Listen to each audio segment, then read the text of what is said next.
కాలేజ్లో DM nephrology second year చదువుతున్నాను. ఇది నా మొదటి కవిత మీ అందరి ముందు. అంతరంగ యాత్ర.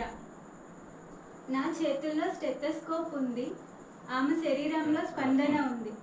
నేను చదువుకున్న పాఠాలు ఆమె శ్వాసలో వినిపించాయి, కానీ జీవితాన్ని నేర్పించింది ఆమె మౌనం. ప్రతి ఓపిక పట్టిన క్షణం, ప్రతి కన్నీటి తెర వెనుక ఒక అద్వితీయమైన జీవితం ఉంది. తన బాధను నా ముందు పరిచిన వ్యక్తి నన్ను మరయంత్రం నుంచి మనిషిగా మార్చాడు.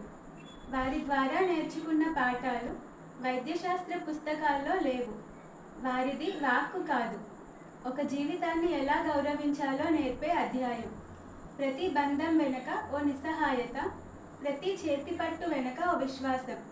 ఇది ఉద్యోగం కాదు, ఒక వైద్యురాలి మనసు లోపల జరిగే మార్పు. అంతరంగ యాత్ర. ధన్యవాదాలు.